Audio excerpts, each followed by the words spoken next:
Agora, tudo que a gente falar vai ser ouvido no cosmos inteiro. Então, tome cuidado. Tá? Antes não tava, o cosmos não estava ouvindo, agora está.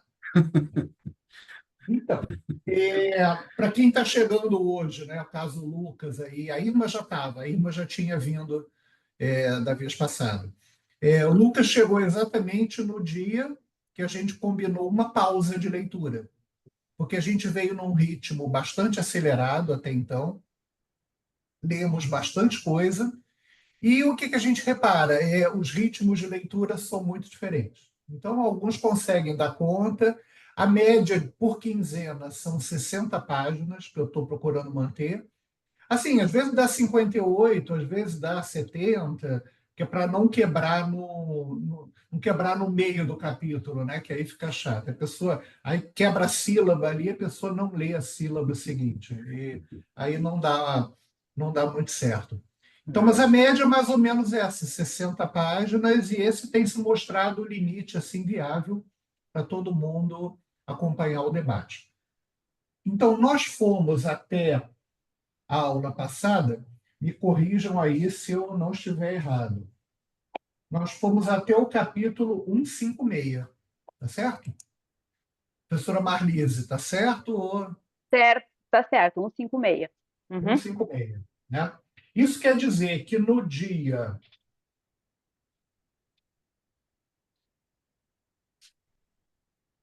13 de agosto, nós vamos recomeçar mesmo, e até lá nós devemos ler do 175 ao 217. Né? O 175 ele é do início do que no curso de projeciologia a gente chama de ciclo projetivo. Né? Aí começa o 175, 176, daqui a pouco muda a sessão e emenda na próxima etapa do ciclo projetivo. Deixa eu abrir o livro aqui para falar as coisas com. Ah, já estava aberto. Exato. O 175 é o primeiro capítulo da seção 7, que se chama Vigília Física Anterior. Quando a gente dá o curso de projeciologia, tem um determinado momento que a gente fala do ciclo projetivo, que é exatamente isso que a gente vai começar a examinar agora. Vigília física anterior, a fase de exteriorização, a fase em que a consciência está projetada e a fase em que ela volta para o corpo. Depois a fase depois dela ter voltado para o corpo. Né? São aí essas 5 etapas. E ele dedica no livro uma unidade para cada uma dessas fases. O que é muito bom, porque a gente relendo, lembra um monte de coisa aí que não lembrava mais. Mas, assim, isso é para o dia 13, né? Então, é do 175 até até o 217. Entra um pouquinho, vamos entrar um pouquinho no capítulo 8, porque esse capítulo, essa seção 7, ela é muito rápida, porque vai falar só do pré-experimento, né? Da pré-projeção, como é que foi o dia da pessoa, e no capítulo 8 começam as técnicas projetivas. E aí, no final de hoje, e aí eu vou comentar um pouquinho como é que eu penso que é proveitoso ler esse tipo de sessão, né? Aí a gente prepara isso para o dia 13. Mas a ideia hoje é fazer um balanço do que nós lemos até agora, valendo tudo. Eu trouxe algumas perguntas aqui para a gente discutir, mas não precisam ser essas que eu vou colocar.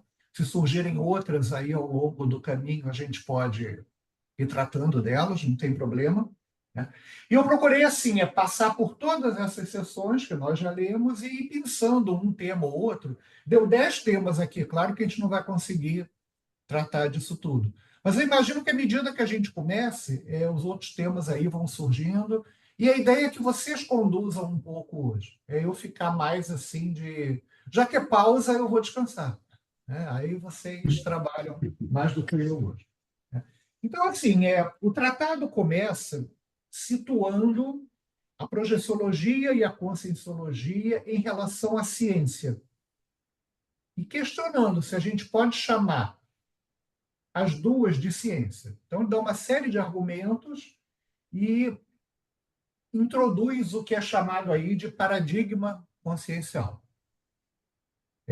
Lembram disso? Isso lá no início. Depois ele vai fazer a relação da projeciologia com outras ciências convencionais. É uma seção, é uma unidade muito interessante. Faz relação com astronomia, com oceanografia, tem um monte de itens lá bem interessantes, né? Mas começando aí desse início, e agora considerando tudo que a gente já leu, né? Vocês devem lembrar, acho que todo mundo já fez ou já escutou falar isso em palestra de conscienciologia. Vocês devem lembrar que existem 7 pilares para o que se chama de paradigma consciencial. Então, eu gostaria de trazer, primeiramente, hoje, esses 7 pilares, né? E não só enunciar os pilares, mas dizer o que é cada um e argumentar em que isso difere da abordagem da ciência convencional. E aí, em seguida, a gente discutir o que é pesquisa participativa, que é algo que está lá no início do texto, que é o que a ciência coloca como a maneira correta de pesquisar, e por que isso não é apropriado para estudar a consciência.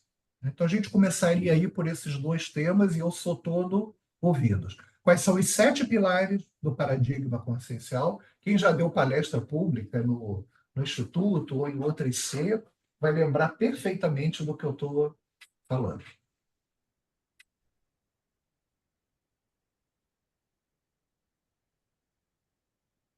É para a gente colocar os pilares, o paradigma? Isso. Vai falando um por um que você lembra.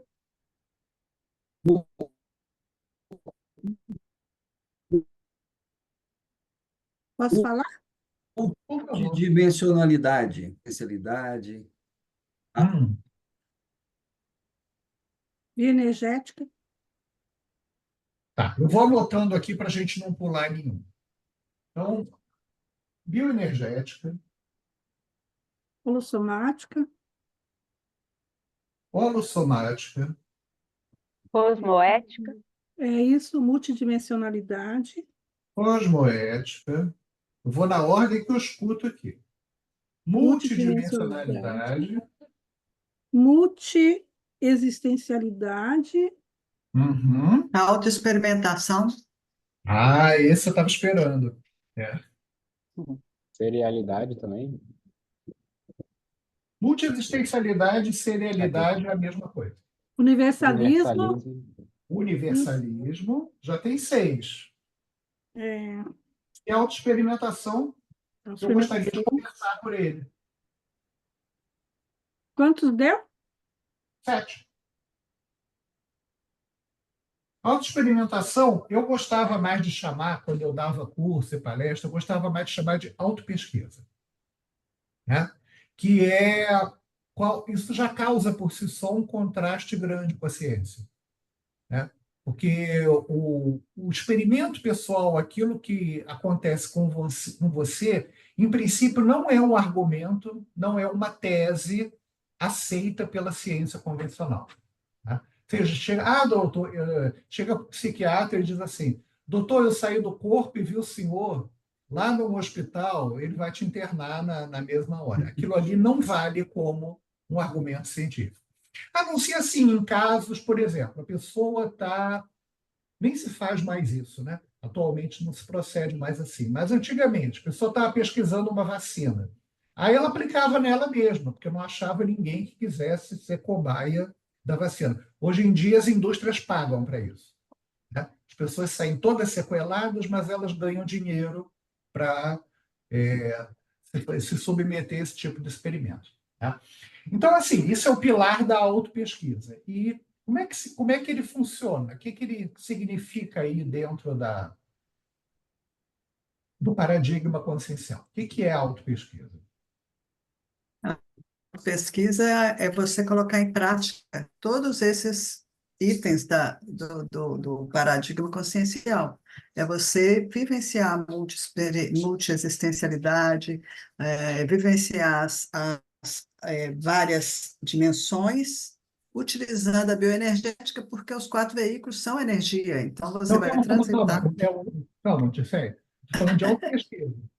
O que que Mas é a gente auto... vai fazer tudo isso Ah, olhando qual é o contexto nessa utilização, né? Olhar como que eu lido com tudo isso e como que eu reajo, como que eu estou evoluindo a partir de utilizar, né, todas essas variáveis. Irma? Complementando a fala da Dirceia, eu percebo que a autopesquisa ela tem muito nesse contraponto com a ciência, que a ciência ela tem essa dicotomia entre sujeito e objeto. E o sujeito não deve interferir na pesquisa do objeto. Já na conscienciologia, o sujeito e o objeto são o mesmo elemento, ou seja, eu sou o sujeito pesquisador e o objeto da minha pesquisa, coisa que para a ciência convencional isso é impensável. A gente não se considera na ciência convencional a evidência anedótica, ou seja, Perfeito. aquela afirmação de mas comigo deu certo. Não, na ciência convencional a gente tem que ter todo um controle de variáveis laboratorial. Já na conscienciologia, quando eu penso em autopesquisa, eu penso nessa unicidade entre sujeito e objeto, pesquisador e pesquisado ao mesmo tempo, porque eu não tenho como pesquisar a consciência do Oswaldo Vernet, da Dirceia Freitas, da Elizabeth, eu não tenho como. Então, Uhum. só eu mesma posso ser o meu objeto enquanto pesquisadora e investigadora, considerando tudo isso que a Dirceia também trouxe. Perfeito. Perfeito. Eu só agregaria um terceiro elemento ali, além do sujeito e do objeto, o instrumento de pesquisa, que continua sendo a própria consciência. Você é um instrumento para pesquisar você mesmo, né? Então, isso é a essência da autopesquisa, da autoexperimentação. Contraria a ciência num sentido assim básico, porque a ciência exige a repetição. Então, dadas as mesmas condições, aquele fenômeno que foi observado, ele tem que se repetir da mesma forma. Senão, ele não é um fenômeno, ele não... Né? Ou as condições não são as mesmas. Então, a ciência ela preza muito por isso, pela reprodutibilidade, né? E na conscienciologia, assim, chega o amparador, tira você do corpo e diz assim, vamos lá na Comunex, onde você fez curso intermissivo. Como é que você vai repetir essa experiência? Ele que está te levando, ele que soube a hora de te levar, aí você vai ficar pedindo, não, mas me leva de novo. E aí, assim, deixou de ser uma experiência, porque você não consegue repetir? Não. E deve, para quem já teve, deve ser uma das mais acachapantes possível. E só complementando que mesmo na ciência convencional, a gente considerando as ciências humanas e ciências sociais, elas também se afastam muito dessa dicotomia de sujeito e objeto, porque os próprios pesquisadores percebem que não tem como não se envolver no seu objeto de pesquisa. A própria escolha do objeto de pesquisa do pesquisador já implica uma subjetividade presente, que nas ciências Exatamente. duras não acontece. Então, a gente também tem as ciências duras, aí eu vejo uma certa transição das ciências humanas, ciências sociais, com essa questão de imbricação do sujeito no objeto e vice-versa, e a conscienciologia que rompe totalmente com isso, a partir do momento em que existe essa união não só entre sujeito e objeto, como você também falou da técnica, do método, né? Que somos nós mesmos. Não, exato. Eliane, eu vi sua mão levantada. Não adianta esconder a mão agora. Não, só completando aí o que a Irma e a Dirceia comentou, né? É isso mesmo, nós somos objeto da nossa pesquisa, nossa autopesquisa, né? Ou seja, Uhum. nosso laboratório consciencial. Fechando, porque é exatamente isso que vocês falaram, eu penso. Então, tá ótimo, né? A consciência pesquisando a ela mesma, usando as suas próprias técnicas. Existem técnicas já consagradas e existem técnicas que podem surgir durante a sua pesquisa. Nada impede que você use as suas próprias técnicas, desde que sejam técnicas, né? E aí eu pergunto o seguinte, tá bom, então a pesquisa da consciência é isso, cada um pesquisa a si mesmo, e como é que a gente chega nas verpões? Como é que a gente chega nas verdades relativas se cada um trouxer um resultado diferente? Aí eu cheguei na na Comunex e digo assim, não, eu usei um artifício que eu fechei os olhos, mudei de dimensão e estava na Comunex já. Aí vem o Lucas, por exemplo, e diz assim, não, eu volitei até a Comunex. Eu não cheguei lá direto. Aí chega a Marlise e diz assim, não, quando eu despertei, eu já estava na Comunex. E aí?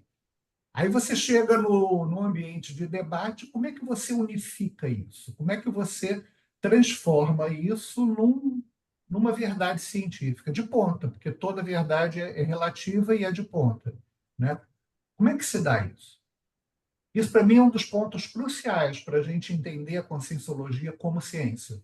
Porque, senão, é uma coleção de achismos. Eu acho isso, a Irma acha aquilo, e por aí vai. Como é que é o consenso dentro desse cotejo de autoexperimentações? Isso que eu queria ouvir vocês. Vai lá, Irma. Eu acho que essa palavra que você falou, consenso, ela é essencial para que a gente chegue a estabelecer as verpons. Eu vou trazer um exemplo comigo. A primeira vez que eu tive uma projeção consciente de saída, de decolagem consciente, eu escutei um som muito alto que eu associava com barulho de turbina de avião. Uhum. Eu comentando isso com pessoas próximas a mim, tanto da conscienciologia quanto não da conscienciologia, eu percebi que muitas delas relatavam o mesmo fenômeno, a mesma sensação auditiva, né? E, nossa, parece realmente um avião. Então, assim, eu fui juntando isso é um exemplo, assim, bem, muito particular, mas se tem um, se tem outro e outro que estão relatando esse mesmo fenômeno, então eu concluí que esse fenômeno tem a ver com essa saída, essa minha decolagem do corpo, alguma coisa assim. Isso é de uma forma assim bem nada profissional, nada, foi só um exemplo mesmo. Mas acredito que quando a gente se depara com um fenômeno e por isso a importância de compartilhar as nossas experiências é exatamente para a gente ir verificando, batendo com as experiências dos outros e verificando as semelhanças, o que é consensual, tanto na questão das vivências dos fenômenos quanto das ideias também. Então, acredito que esse deva ser um dos caminhos para que se chegue ao estabelecimento das verpons. O debate. É isso? Por isso o professor Valdo insistia tanto Isso, nas pessoas não ficarem isoladas, fazendo as suas próprias pesquisas e tendo as suas próprias conclusões, sem levar, porque a possibilidade de equívoco aí é muito grande, né?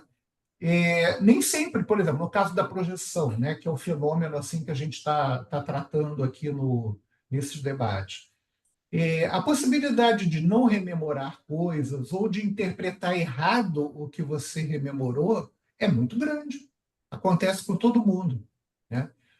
São poucas as pessoas que têm um domínio projetivo a ponto de não ter mais dúvida do que está acontecendo, né? Então é essencial você chegar num debate e dizer aconteceu desta maneira e o outro dizer, olha, isso não está razoável o que você está dizendo, por isso, isso e isso, né? Ou então ao contrário, você minimiza a coisa, tenta, você não quer aparecer no debate, né? Você conta aquela coisa bem, bem rasteirinha, o outro diz assim, mas será que foi só isso? Será que não teve mais coisa? E vai puxando por uma linha um pouco mais elaborada. Então, o consenso e o debate, eles são fundamentais para isso. Sempre lembrando, não existe acerto absoluto em nada disso. Por isso, a verdade é relativa. Amanhã aparece uma outra experiência que desmonta aquilo tudo. Ah, não, essa faz mais sentido do que tudo que foi relatado até então. Exemplo clássico disso. Quando o professor Valdo traz a público a existência das 3 centrais extrafísicas, da energia, da verdade e da fraternidade. Ah, ninguém nunca tinha ido, ninguém nunca tinha nem pensado que isso existia. Passou um tempo, todo mundo já tinha visitado tudo que era central. Se foi mesmo, se imaginou, a gente não sabe, né? Mas veja bem, às vezes, uma informação de uma pessoa mais experiente e a quem a gente deu o voto da confiança e com base na lógica, não é fé, o que aquela pessoa traz costuma ter um respaldo, costuma ter um sentido, né? Então a gente aposta, é uma aposta que a gente faz, não, aquilo ali deve fazer algum sentido. E aí existe uma fase de transição entre o que está sendo colocado e aquilo virar uma verdade para você, dentro do seu domínio autoexperiencial. E não há outra maneira de fazer isso a não ser vivenciando. Correto? Então, assim, é um modo de funcionar um pouquinho diferente. Porque você não tem um laboratório para botar ali a consciência no tubo de ensaio e medir as coisas, que nem você faz com hidrogênio, oxigênio. Não funciona dessa maneira. Tá? Mas não deixa de ser ciência por isso. A maneira em que a racionalidade, a lógica permeiam as conclusões. Tá certo? Eliane? Eu penso que é isso mesmo. A gente, principalmente para a gente ter novos ERPONs, né? Eu acho importante o estudo em grupo, como a gente tem os IGPCs na PEX, né? E desses estudos, desses debates, desses estudos sobre nossa, muito singular sobre cada um, sua consciência, né? Por exemplo, do Ricardo, do Daniel, dali se debate, dali se sai artigos, se sai verbetes. Então, é isso que eu queria colocar aqui. Que não se Perfeito, evolui sozinho, né? perfeito. E sempre as verpons, elas não são dentro, principalmente do paradigma consciencial, elas não são, elas podem modificar ao longo do tempo devido exatamente à experimentação e às pesquisas. Tem verpões que duram mais que outras, né?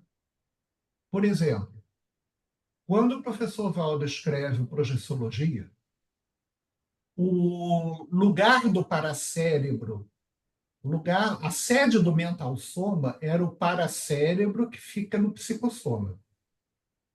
Já no final das experiências, nas últimas tertúlias, ele não fazia mais diferença entre consciência, paracérebro e mental soma. Ele já tratava tudo, ele dizia isso tudo é a mesma coisa. O que é um choque, né? Quando a gente começa a estudar projeciologia e tudo, mental soma é um veículo. Paracérebro é o molde do cérebro físico, que a gente aprendia. E ele é a sede do mental soma. A projeção de mental soma presume uma ligação energética, que era o cordão de ouro. Ele acabou com tudo isso. Ele falou, nada disso interessa. Consciência, mental soma, paracérebro, é tudo a mesma coisa. E aí a gente fica com essa interrogação, né? Quer dizer, se eu for dar aula amanhã, eu vou continuar falando igual está no Projeciologia, né?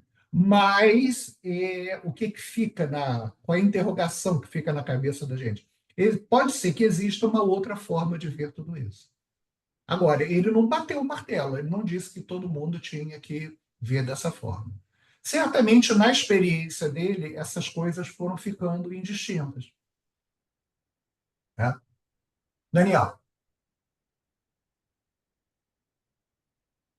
Uma coisa que eu queria adicionar, que dentro dos pilares, é um, é um princípio que não está entre os pilares, mas é muito fundamental para a criação das novas ERPONs, né? Que é onde tudo começa, que é o princípio da descrença. Eu acho que, primeiramente, você tem essa parte de realmente desacreditar, né? Igual a gente tem em todas as palestras escritas, não acredita em nada, tem as suas próprias experiências, então acho que o ponto inicial é realmente esse para você primeiro refutar aquela verpom e aí sim começar a fazer ciência.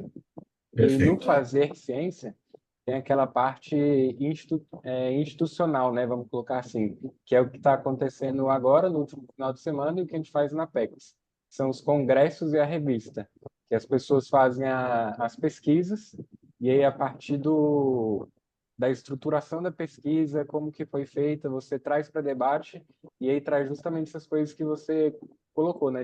Se tem uma pessoa de autoridade, eles colocam um voto a mais de confiança, né? Então, você tem pessoas de autoridade que discutem um determinado tópico e você pode se confrontar com os pares na ciência, né, que é o que a gente faz na revista, que vários pares vão revisitar o que você escreveu e avaliar aquilo para aí construir a ciência. E aí, em cima de tudo isso, é a autovivência intelectiva, né? Que com o discernimento você tem condição de fazer esses debates de maneira racional e também da experimentação chegar nas conclusões parecidas ou não e até refutar as novas hipóteses ou então ter novas hipóteses, né? Neovercons aí. Muito bem. Você falou duas coisas muito importantes. Primeiro, o princípio da descrença, que ele permeia qualquer conclusão aí dentro da Conscienciologia. Segundo, você chamou atenção para a importância não só do debate, mas da autorreflexão também. Porque em determinadas circunstâncias ela supera o debate. Porque é você que teve a experiência, não quer dizer que toda a autorreflexão vai estar 100%, não é isso. Tá? Mas você é o titular ali, pelo menos naquele momento da experiência. Então, em princípio, quem tem a maior autoridade de refletir, de falar sobre isso, é o experimentador. Então, o debate não exclui a necessidade da autorreflexão. Não sei se é isso que você quis dizer, mas como você lançou essa palavra aí, eu achei importante pontuar que uma coisa não exclui a outra. Mesma coisa, quando o cientista chega lá para apresentar o trabalho no Congresso, ele refletiu, ele formulou aquilo em termos de argumento, colocou aquilo em termos inteligíveis para poder apresentar ao público. Né? Ricardo. Eu tive uma experiência no dia 13, na apresentação lá no painel. Eu acho que cabe aqui, se não couber, mas é bom até que eu coloque aqui, que eu acho que o grupo pode me dar uma visão na minha autoexperimentação. O que aconteceu? As três primeiras apresentações no painel, no dia 13, o painel evolutivo, teve a primeira apresentação, eu assisti, a segunda foi a minha e a terceira foi a da Sandra. Na primeira apresentação, hora que estava na metade da primeira apresentação, eu não lembro de mais nada. Eu fiz a apresentação sem lembrar de nada. Eu não lembro até agora o que aconteceu. Aí, na terceira apresentação da Sandra, eu assisti até o final e não lembro de nada. Eu estava aqui, eu estou na casa da minha filha em Brasília, ainda estou aqui, quando eu saí aqui do quarto, onde eu estou agora, a Silvana falou: "Ó, foi boa a apresentação." Aí eu falei para ela: Silvana é minha esposa, que apresentação. Então eu não lembrava de nada, como eu não lembrei até aquele momento de nada da apresentação. Então, o que aconteceu? Aí à tarde eu não fui, fui para o hospital, aí eu fiz ressonância, fiz 27 exames de sangue e etc. Ou seja, olha, o Ricardo teve algum problema, né? Algum problema aqui mental. Então, fui pesquisar e etc. Na pesquisa, a minha filha ela é médica, ela é radiologista, inclusive dessa área, né, da neurociência, segundo ela, deu um pontinho da amnésia, ou seja, amnésia global transitória. Eu tive amnésia global transitória. Só que eu tenho uma outra, assim, eu preciso pesquisar mais alguma coisa, é o próprio parapsiquismo. Né? O que aconteceu? Nunca tinha acontecido isso comigo. Apesar que, quando eu era criança, eu tive alguns episódios de sonambulismo, ser sonâmbulo. Mas isso nunca aconteceu comigo, de esquecer alguma coisa assim. Eu sou mais ou menos meio esquecido, mas não é esse ponto. Então, aí eu agora estou pesquisando, né? Estou observando, estou pesquisando, estou colocando na minha TENEPS até uma ajuda aí nesse sentido, e estou pesquisando também fisicamente, né? Através dos exames, etc. Então eu gostaria de ouvir aqui se já teve algum caso que vocês souberem aqui sobre isso, E aí eu estou achando também que tem um viés aí é, é, parapsíquico também aí nesse sentido. Eu tô até ansioso para poder receber aí a apresentação para ver o que eu apresentei, porque como é que eu subi os slides, eu não lembro de nada. Então eu estava totalmente consciente na apresentação, mas eu não lembro. Então é isso. Tá. Esse é O, meu depoimento. eu não vou abrir para as pessoas responderem, porque eu acho que você tem que caminhar um pouco mais nisso, antes de ficar ouvindo o que os outros acham, né? E outra coisa, a gente tem muita coisa aqui do tratado para discutir. Então, não dá tempo de ficar debatendo um caso pessoal, embora seja muito interessante o que você está trazendo. Eu acho que a sua abordagem está correta, você está conduzindo a pesquisa por todos os lados possíveis, o lado médico, o lado parapsíquico, e você mesmo já deu um indício aí, eu sou meio esquecidinho mesmo. Essa sua frase já diz muita coisa, tá?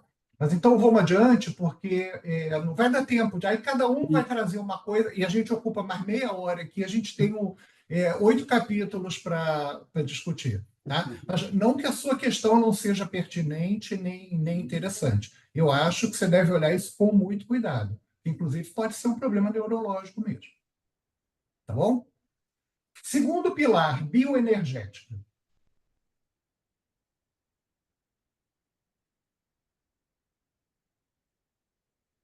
O que traz esse pilar? Por que ele é um pilar? Por que não tem bioenergética na. Até tem, né?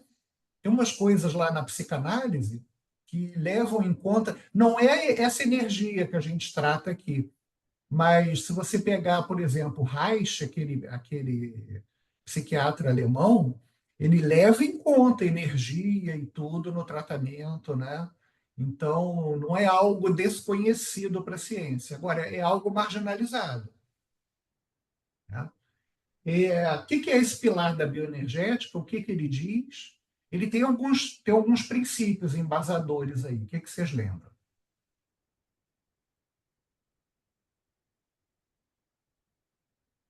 Eu vou facilitar a pergunta.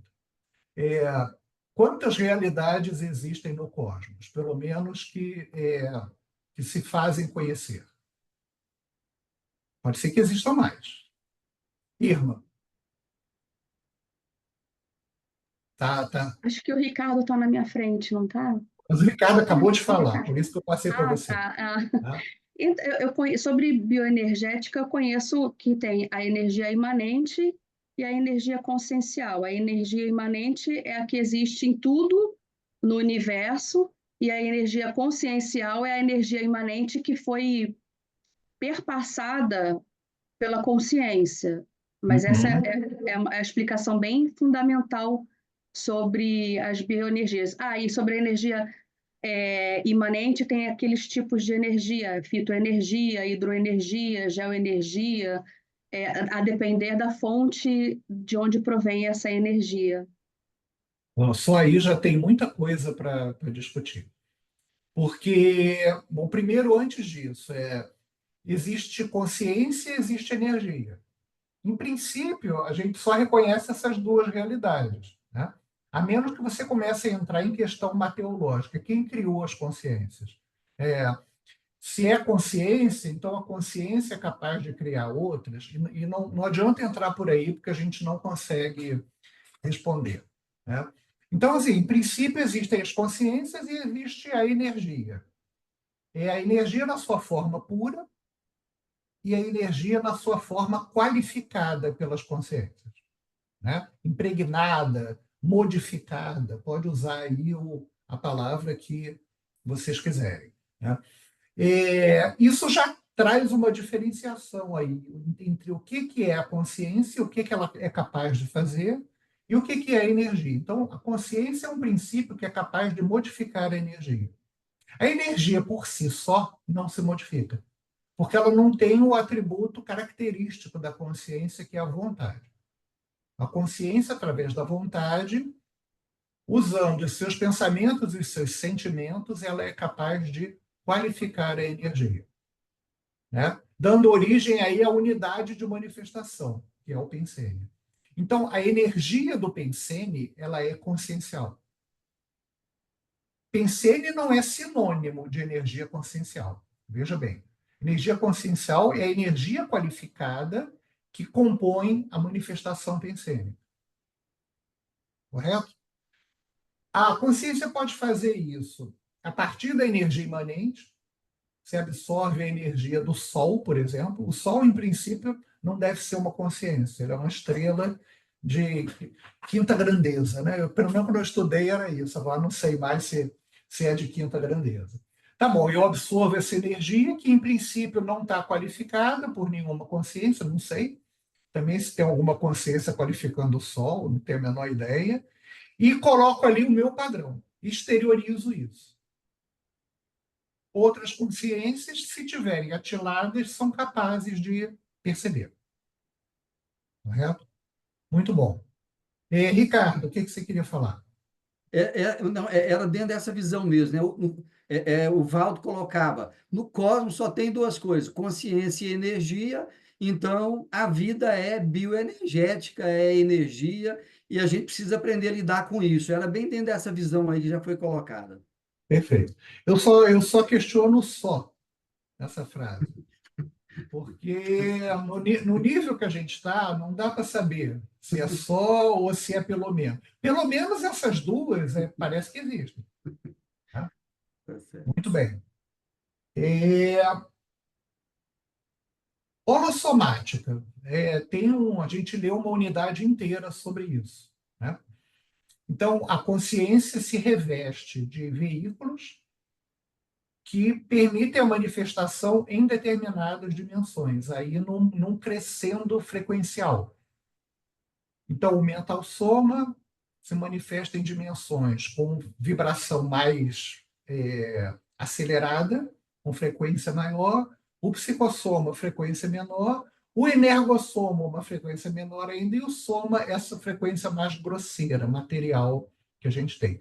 Cada veículo, em princípio, serve para consciência, com exceção do energossoma, ele é um veículo, mas não é bem um veículo, né? Porque a consciência comanda ele, mas ele não é capaz de conduzir, de portar a consciência. Né? Quando a gente fala, a gente usa uma preposição errada quando fala de projeção. A gente fala projeção de psicossoma. Isso é um abuso de linguagem. A projeção é pelo psicossoma, pelo mental soma, porque a consciência se utiliza daquele veículo para se manifestar em dimensões específicas. Em princípio, o que você faz, o que você acessa na dimensão mental somática, não é possível acessar estando projetado pelo psicossoma. Tem um veículo aí mais rudimentar que te impede de vibrar naquela frequência necessária para você atuar em dimensão mental somática. Certo? A holossomática é basicamente isso. Então, é o que possibilita a vida humana. Você tem um holossoma com 4 veículos, isso representa uma consciência. Você tem um holossoma com 2 veículos, isso representa uma consciência. Sendo que a consciência é a mesma. A consciência não muda por estar portando 2 ou 4 veículos. E tem aquela com 3 veículos também, né? Passou pela primeira dessoma, mas ainda não passou pela segunda. Então, a gente discutiu isso bastante aqui numa aula que eu lembro. Né? Ficou ali com aquele resquício de energossoma mais denso e que precisa ser removido ou que não pode ser removido. Eventualmente, ressoma com aquele resquício mesmo e todas as consequências que isso traz. Tá. Multisserialidade. Quem me fala sobre isso? Que é uma hipótese que a ciência não admite de jeito nenhum. Embora já existam livros, até de pesquisadores, principalmente, eu não vou lembrar o nome dele, mas o professor Pedro Fernandes, do tratado Seriexologia, ele cita um pesquisador que entrevistou grupos de famílias indianas que tinham membros recém-nascidos, crianças e tudo, que lembravam perfeitamente de fatos de uma existência anterior. Então, passava numa rua de uma cidade onde ela nunca tinha ido, ela começava a descrever tudo que tinha. Ele fala exaustivamente disso num capítulo, né? Então, para a ciência, vão dizer que a criança está devaneando, que a criança está delirando, mas tudo que ela dizia que tinha na rua tal, tinha. Então, que devaneio bom, né? Eu também queria ter esse devaneio. Como é que é essa questão para a conscienciologia e o que isso acrescenta em complexidade? Daniel. Para mim, no que eu li, a serialidade, ela adiciona um aspecto importante que é o princípio da evolução. Estamos todos evoluindo na escala evolutiva, então te permite entrar num aspecto mais amplo. A partir do momento que eu entendo que tem várias vidas, eu entendo que se eu tenho uma atividade muito grande, eu posso dividir em várias vidas para chegar em determinado nível de evolução consciencial. E aí, o outro aspecto que traz é que quando a gente fala de serialidade, a gente começa a falar também, não tem como desconectar da multidimensionalidade, porque a gente começa a falar de intrafísico e extrafísico. Porque aí você não é só, tô nessa vida, desligo, reativo de novo imediatamente. Então, você começa a introduzir um contexto de extrafisicalidade, intermissão, aí você coloca o conceito de curso intermissivo. Então, se eu tenho um curso intermissivo, eu posso introduzir o conceito de proexis, porque é válido para quem tem curso intermissivo. Então, essas cadeias de informações, né, começa na serialidade, se junta com a multidimensionalidade, começa a introduzir outros conceitos que são pilares, né? E aí você tem também a autoexperimentação da projeção consciente. Então, se você faz projeção consciente, você sai de novo da serialidade e começa a entrar já na multidimensionalidade. Então, são dois conceitos que eu acho que são muito conectados e vão se aprofundando assim em continuação. Eu não saberia dizer melhor. Muito bem colocado, né? E aí você me deu vontade de fazer uma outra pergunta. A culpa é do Daniel, viu? Se ele não falasse essa coisa bonita que ele falou, tudo direitinho, eu não ia fazer a pergunta. Por que a gente ressona? Chato, né? Tem que pegar o ônibus. Não dá para volitar aqui. Para volitar, o melhor que você consegue é entrar no avião, né? Aí demora 1 hora para chegar em casa, mais não sei quanto de aeroporto. Muito chato isso tudo. Vamos lá, Irma, por que a gente precisa ressonar, hein? Ter que ir ao dentista, né? Tem que o dentista, nem fala. E, Pagar aliás, você me boleto. lembrou bem, tem que achar um dentista aqui em Foz que eu ainda não achei, estou precisando. Ótima a tua fala. Vamos lá. Eu penso que quando a gente está no extrafísico, por uma questão de afinidades, nós convivemos mais com os nossos afins. Já aqui, ressomados, nós somos obrigados a conviver com vários tipos de consciência em vários níveis evolutivos diferentes. E isso é um desafio, né? Porque a gente faz parte aqui de um contexto na vida que a gente lida com todo tipo de consciência, né? Das mais evoluídas até as mais menos evoluídas. Então, me parece que um dos motivos é exatamente esse aprendizado de lidar, de saber lidar e atender consciências dos mais variados tipos evolutivos. Tem mais um verbo aí que eu colocaria. Qual que é? Tá perfeito, tudo que você falou. E eu acho uma maravilha, né? Porque imagina, a gente pode entrar no ônibus e ter um serenão do lado. Eu no extrafísico não vai ter um serenão do meu lado. Só se ele vier, né? Uma coisa muito especial. Minha pensenidade não vai ser interessante para um serenão, né? Agora, no ônibus, pode ter um serenão ali. Já pensou que maravilha? A pessoa pega o avião para voltar para cá, tem um serenão no avião, né? E se o avião cair, tá tudo bem, não vai ter problema nenhum ali, né? Vai lá, qual é o verbo que faltou aí? Tá tudo perfeito. Por que a gente é obrigado, você usou essa palavra, essa obrigação, né? A ser colocado ao lado de consciências não afins?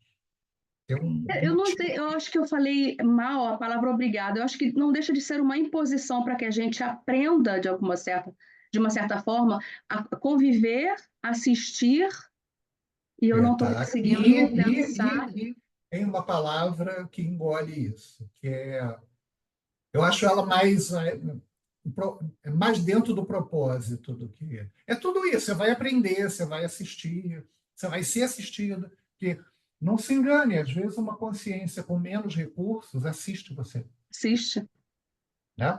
com Porque certeza. É muitas vezes interassistência, na verdade, né? já tem um traço resolvido que você não tem, embora você esteja melhor evolutivamente do que ela, né?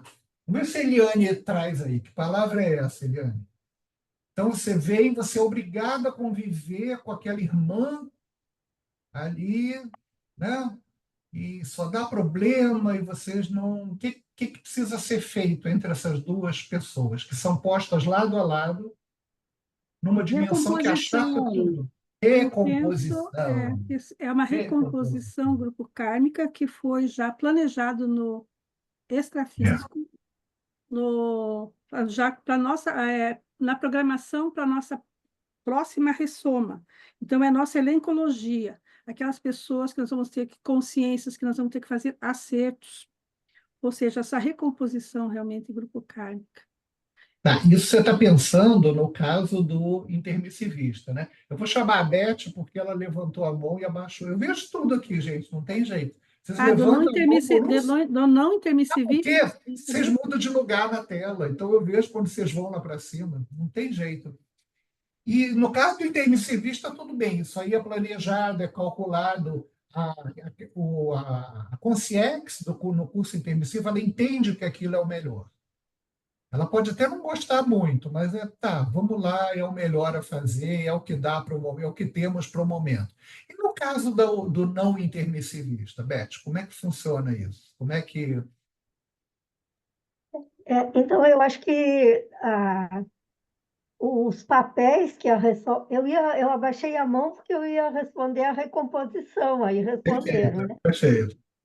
Agora, nessa segunda, então, pergunta, eu acho que essa alternância dos papéis, por exemplo, papel de mãe, papel de pai, de filho, esses vínculos familiares que se formam, eles também facilitam essas recomposições, mesmo que de modo inconsciente, né? Pela própria compreensão que a gente tem dos papéis. Daquela questão ainda, por exemplo, o sangue do meu sangue, amor de mãe é incondicional e por aí vai, né? Eu acho que, de uma certa forma, vai promovendo essas reconciliações, mesmo sem estar lúcido para isso, consciente que isso é uma recomposição. Uhum. Mas isso me trouxe muito uma questão que uma vez eu fiz para muitos professores quando eu comecei a conscienciologia. Por que na dimensão extrafísica a gente não acessava essa diversidade de dimensões, né? Ou de padrões energéticos, bolsões energéticos? E todos respondiam a mesma coisa, pela afinidade pensênica, Até que um dia o Marcelo Silva respondeu que que isso era devido à nossa própria limitação com o psicossoma estar acessando essas diferentes dimensões. Que à medida que a gente vai evoluindo, se torna então desnecessária a ressoma em determinado nível, porque a consciência consegue circular em qualquer dimensão. Perfeito. E aí respondeu a minha pergunta, né? Porque... E o que é importante, sem sacrifício, né? Porque a gente conseguiria também, mas você teria que fazer um trabalho, né? Como é, por exemplo, nos resgates extrafísicos. Existe toda uma preparação, às vezes existe uma camuflagem do psicossoma, para você conseguir chegar lá e não ser reconhecido como, né? No caso de uma consciência mais evoluída, isso é feito com mais tranquilidade, né? Sem tanto protocolo, né? Como precisa com a gente. Então, não é que no extrafísico seja impossível conviver, é que não é natural devido a isso que o Marcelo te respondeu, a nossa limitação. Quer dizer, a nossa frequência natural não está de acordo com aquilo. A gente teria que se forçar, que se preparar para conseguir fazer aquele acesso, né? Eu estou de pleno E também acordo. eu acho que a ressoma ela é importante porque a gente ela está ligada muito ao universalismo, né? Porque ela vai estar nos permitindo esse exercício de convívio com o diferente. Então, acho que esse é um dos objetivos da ressoma também. E haja exercício. Haja exercício. Acho que se fizer uma prova, a maioria não está passando, não. Essa prova do universalismo. Porque a gente pensa em universalismo, né? Outro dia eu estava de Dirceu e eu te vi, tá? Não pensa que você vai escapar, não, tá? Você baixou a mãozinha, mas você estava lá em cima. A pessoa colocava muito no verbete, a gente fazendo a revisão lá na Enciclosapiens, o poliglotismo, como se o universalismo fosse como se poliglotismo fosse um indício de universalismo. Mas é muito pouco. Você pode falar 30 línguas e ter horror de quem não é igual a você. Você domina todas aquelas línguas, chega ali e fala, mas continua não querendo conviver com quem não. Então, foi difícil convencer a pessoa, argumentar com ela, né, que o traço do poliglotismo é muito pouco para caracterizar o universalismo, né? Claro, é um caminho.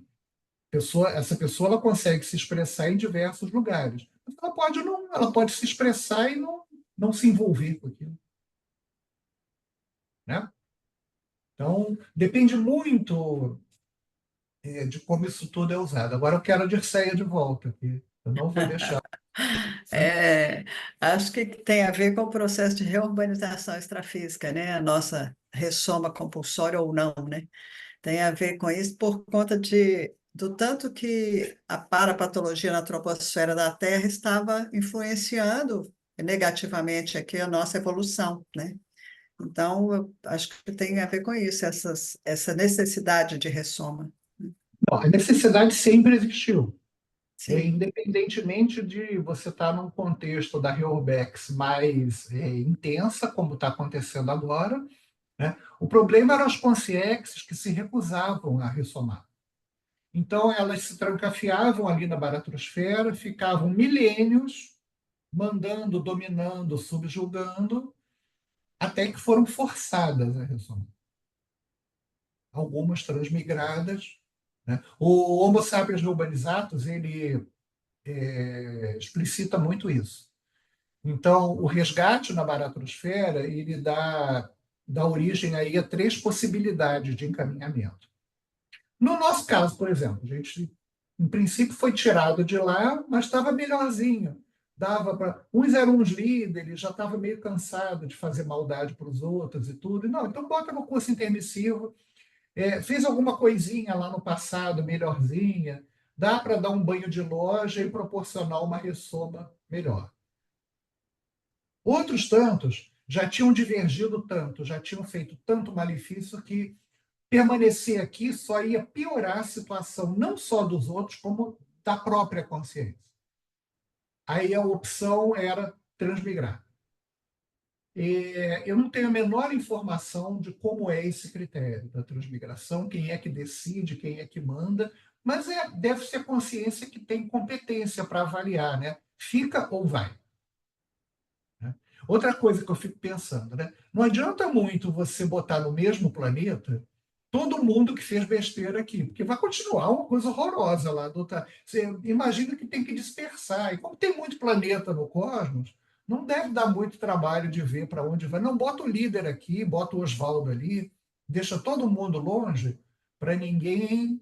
Porque se encontrar de novo, não vai repetir tudo de novo. E aí, qual é a perspectiva, né? É que essa consciência, num contexto histórico muito rudimentar, então vai para planeta que não tem nem roda, não tem edifício, não tem nada, as pessoas são quase subhumanos. Essa consciência ressomando ali, ela vai ter uma estrutura holossomática mais rudimentar, um soma muito rudimentar, Então, vai ter menos possibilidade de fazer besteira do que se ela ressomar num contexto de tecnologia. Então, olha a lógica da coisa, olha como é que a coisa vai expandindo. Então, bota a pessoa lá num planeta onde ela vai ser praticamente um animal, só que em forma humanoide. Né? Então, tem menos chance dela fazer bobagem e tem alguma chance dela fazer alguma assistência. Porque ela vai ver, ela tem na holomemória dela que ela já vivenciou coisa mais avançada. Ela sabe o que é um computador, por exemplo. Vamos supor, eu ressomo e eu vou ser transmigrado. Quando eu chegar lá no meu planetinha, eu já trabalhei com informática, eu sei que tem computador, eu sei que tem luz, eu sei que tinha carro e que tinha roda. Então, de repente, eu vou inventar a roda nesse planeta. Aí todo mundo, inventou a roda.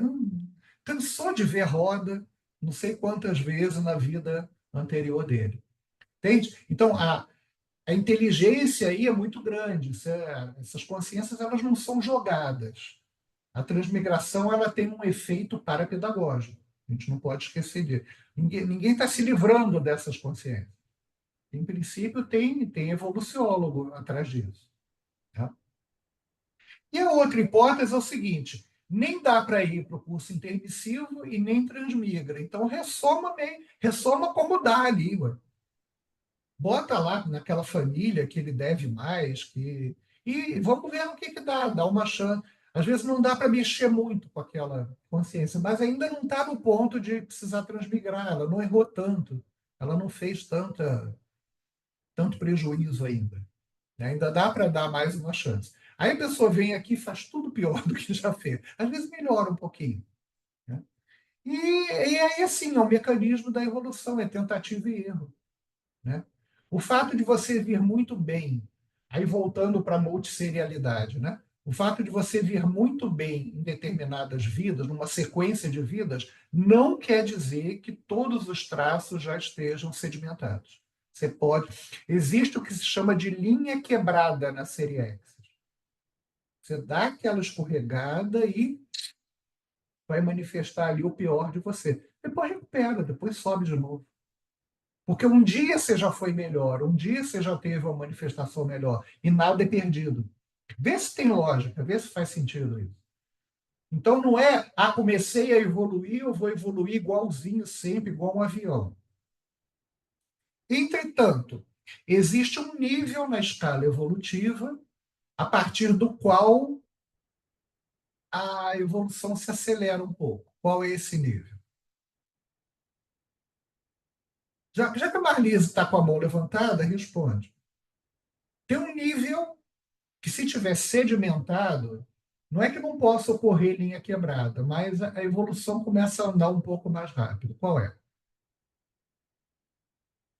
Não sei se era isso que eu ia falar, não. Eu estava pensando se a transmigração ela não se dá de uma forma bem natural, assim, dependendo do padrão energético da consciência, ela vai sendo atraída magneticamente para um planeta com a mesma vibração. Olha, Não é? é claro que o planeta tem que ter algo ali que possa melhorar a consciência. A coisa não é muito natural, não. O pessoal é despachado mesmo. Bota lá, faz o pacotão e manda. Não é muito, deixa. Porque isso lembra uma coisa que tinha na década de 90, que era a teoria do planeta chupão, que o Valdo debochava muito disso, que é que o planeta ia se aproximar da Terra e ia chupar todas as consciências que não podiam mais ficar aqui. Né? Mas, ao que parece, os relatos que eu já escutei de transmigração, não é muito assim, não. Olha, não dá para ficar aqui. Agora, parece que tem um fato interessante. Todos concordam que precisam ser transmigrados. Não é uma coisa que é feita à força, a laço. Existe uma concordância. A consciência é levada a enxergar de alguma forma que não dá, que é pior ela permanecer aqui. Então, não é um processo de coerção. Isso é bom a gente levar em conta também. Volta para a minha pergunta. Seria sempre como se X, na escala, Aproximadamente por aí. Porque tem que passar um pouco da desperticidade. Enquanto está comendo na mão de assediador, é muito difícil não fazer besteira. Então, mas não é aquele desperto que falam aqui, ou que a pessoa fica 10 horas sem assédio, então é desperto. É desperto mesmo que eu estou falando. É total. É aquele assim que vem o assédio e ele detecta, assiste o assediador, acolhe, não se contamina nem se perturba com aquilo. No máximo tem uma gripezinha lá no final da semana. Mas dá conta meio daquilo. Ele não vai se perturbar mais com aquilo. Não quer dizer que ele não seja assediado. Né? Só não é assediado quem tem um nível de cosmoética que não permite mais isso. No caso, Serenão. Serenão não sofre assédio. Porque não tem como assediar uma consciência com um nível de cosmoética. A única coisa que invulnerabiliza é a cosmoética. Não tem outra coisa. Pode fazer estado vibracional. A hora que você parar de fazer o EV, vem o assediador. A hora que você tiver um pato pensene, micropato pensene, vem a consciência afinizada. É porque a gente, quando está ressonado, a gente não se dá conta dessa realidade. O pensene, ele é realmente um elemento afinizador. O dia que a gente se der conta disso, na prática, teaticamente, porque teoricamente acho que todo mundo sabe, todo mundo entende o que é a manifestação. Mas o dia que a gente se der conta de verdade que pensou mal, está fazendo mal, eu penso que a gente começa a mudar. E aí é no nível aí entre o desperto e a semiconsciência. A semiconsciência não faz mais diferença a dimensão em que ela está. Ela pode estar ressomada e continua ali tendo acesso às outras realidades, não há mais uma descontinuidade para ela. Então, do momento que você conquista isso, que isso já está sedimentado, a coisa vai mais rápido. Muito embora o professor Valdo tenha comentado que existe evoluciólogo, olha bem a seriedade da coisa. Existe evoluciólogo que ressoma e não consegue recuperar a condição dele de evoluciólogo. É horrível, né? Essa cara que a Dirceia fez, eu fiz também. Às vezes, assim, até o evoluciólogo pode tropeçar aí. Chato, né? Então, assim, ninguém está livre da linha quebrada aí da série X. E ele mesmo citava um caso, que é no tempo que ele tinha as reuniões lá do Pandeiro, naquela Comunex de transição, que foi usada para implementar a conscienciologia, para congregar ali os intermissivistas, alguns já estavam ressomados, e dar forma à conscienciologia no planeta. Ele citava muito que havia uma consciência na época que sabia tudo, respondia tudo. Então, às vezes, ele, como Zéfiro, deixava a consciência superintender as reuniões. Não... E aí, ele ressomou, muito tempo depois, ele encontrou essa consciência numa palestra no Instituto. E diz que estava totalmente obnubilado, e a palavra que ele usou era aniquilado. Você vê a força, falou assim, ali não dava mais nada, ele estava aniquilado, não prestava para mais nada. Você vê uma consciência que tinha esse gabarito, a ponto do responsável ali deixar ele atuar e responder tudo. Então, isso é para a gente pensar. Né? Que a evolução ela sofre descontinuidade. Quando a gente recebe uma proexis, existe, é claro, a gente recebe a proexis todo animado ali, né? Combina com o evoluciólogo, não, isso aqui é meio melhor para mim, não, me dá mais, me dá uma família pior, eu vou dar conta, não, olha só, vamos com calma, essa aqui já tem coisa demais para você, né? Então, existe aí um otimismo, uma expectativa muito grande, mas é claro que os orientadores sabem que a pessoa não tem, às vezes, o fôlego completo de cumprir aquilo tudo. Né? Então, existe aí o completismo parcial, que não é total, mas que é comemorado da mesma forma. Né? Cumpriu ali o pétreo, aquilo que não podia deixar de ser feito, muitas vezes é o máximo que aquela consciência consegue. Embora tenha acrescentado umas coisas ali. né? Então, gente, não é um processo assim, não é uma reação química, entende? Você mistura A com B e dá AB no final. Tem muita coisa aí no meio do caminho, certo? Eu quero mais um traço, né, que é a cosmoética. Aí a gente pode passar para outro. E aí a cosmoética vocês podem relacionar com projetabilidade, né? E para começar a falar, eu queria que você estabelecesse a diferença. Qual é a diferença entre cosmoética e para-direito? A professora Beth é especialista nisso. Não, não sou, não. Eu ia dizer que a cosmoética é, eu acho que é, e o universalismo, os dois princípios ali, eu acho que eles são os mais difíceis de serem vivenciados e compreendidos, porque a gente interpreta de acordo com o nosso nível evolutivo. Uhum. Então, eu penso em cosmoética a partir dos meus parâmetros, em universalismo também. Mas eu acho que são os dois itens dos quais a gente mais se distancia da essência ou da compreensão do que eles sejam, na realidade.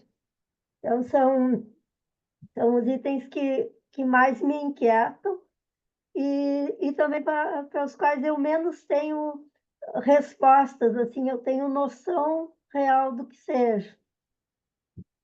Eu compartilho a sua apreciação. Até porque a cosmoética, se a gente for olhar a escala evolutiva, a cosmoética, junto com a lucidez, é o que vai diferenciando ali os níveis, né? O que é a cosreal? É a cosmoética praticamente abissal. O que é o serenão? É a cosmoética total possível para uma consciência que ainda verga um psicossoma. Claro que a cosmoética da CL, se ela tiver um código de cosmoética, não sei se CL faz CPC. Acho que não. Acho que não precisa mais. CPC é para a gente. Mas vê bem. E é a única coisa que invulnerabiliza. Então, assim, como é um atributo definidor da escala evolutiva, a sedimentação dele é muito lenta, né? E tem muitas nuances. Então,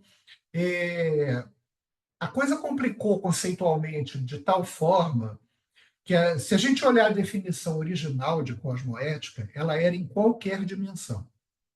Pode olhar lá no verbete, é aquela moral cósmica que você pratica em qualquer dimensão na qual você se manifeste. Vocês olharem a definição original. Depois, ele introduziu um verbete chamado paracosmoética. Eu me lembro que numa revisão de verbete, eu me deparei com esse termo. Eu nunca tinha visto o termo e nem tinha me dado conta que existia o verbete. Eu falei, mas para que paracosmoética se já tem cosmoética? E cosmoética é em qualquer dimensão. Aí fui atrás dos universitários, né? O pessoal mais antigo e tudo. Aí uma professora me explicou, que é justamente da área do paradireito. Ela falou assim, não, estava havendo muita confusão entre ética e cosmoética. Então, estavam reduzindo a cosmoética a quase aquela coisa assim de não fazer besteira, não prejudicar o outro. Isso não é nada disso, não prejudicar o outro é o mínimo. Isso não é cosmoética, isso é muito pequeno, né? Então, ele botou aí a paracosmoética para dar um reforço no conceito, que já era em qualquer dimensão. Por aí vocês veem a complexidade da gente começar realmente a vivenciar isso. Pega um exemplo simples. Você está com um parente em vias de dessomar. Aquela pessoa, você está ali vendo a pessoa entubada, não vai nem fica, aquilo começa a te agoniar, porque você gosta da pessoa, você tem aí um rudimento de multidimensionalidade, você sabe que a vida não vai acabar ali, aí você decide, não, melhor para ela é dessomar. Tomara que dessome logo, tomara que se livre logo disso. Pensa do ponto de vista da cosmoética. Isso é totalmente anticosmoético. Você está longe de saber o que é o melhor para aquela pessoa. Você quer simplesmente se livrar da sua agonia.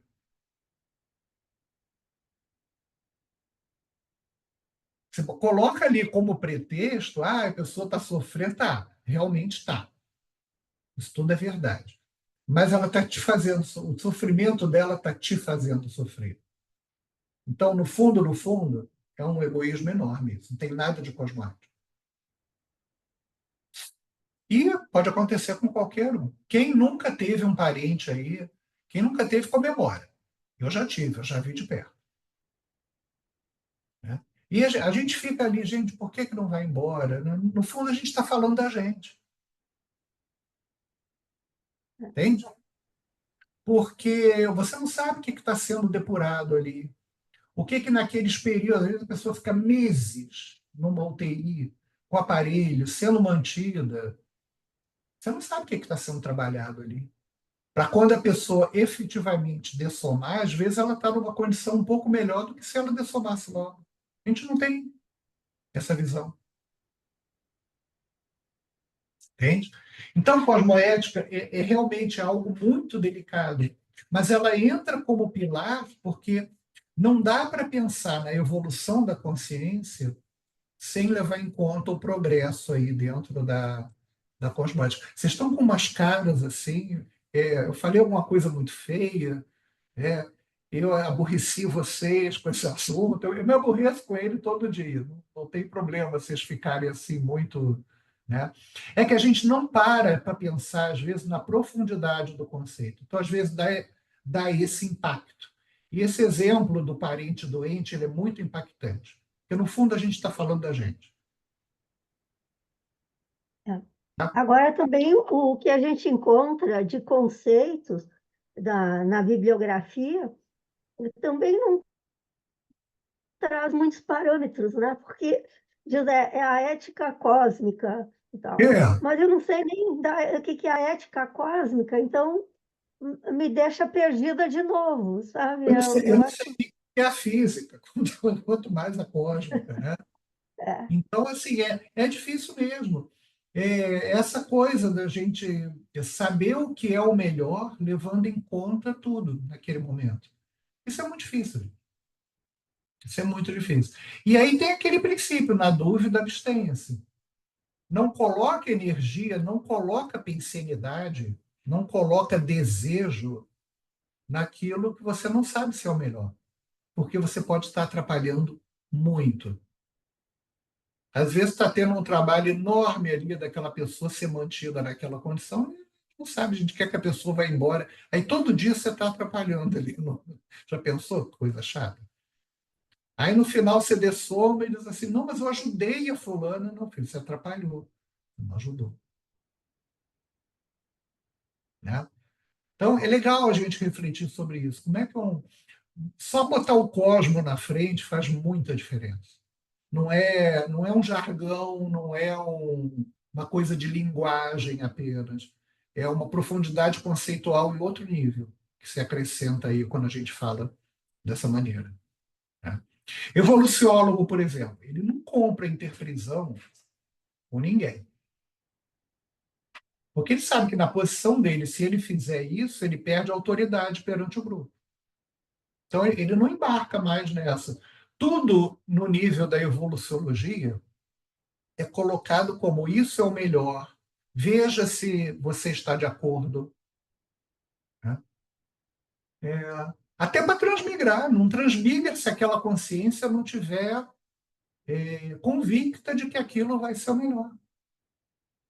Vê bem, a pessoa já pintou e bordou, fez mal a todo mundo. Ainda assim, é esclarecido para ela o porquê da transmigração. Isso é cosmoética. Não é trancafia todo mundo e manda. Agora, é claro, você está lidando com consciência perigosa. Os métodos para fazer isso, eu desconheço totalmente quais sejam. Deve ter intervenção energética para isolar essa consciência, para conseguir conversar com ela. Porque, às vezes, são consciências que são poços de ódio, né? de mal feito e tudo. Como é que você aborda uma criatura dessa? Difícil, né? Então, Passamos a um outro assunto?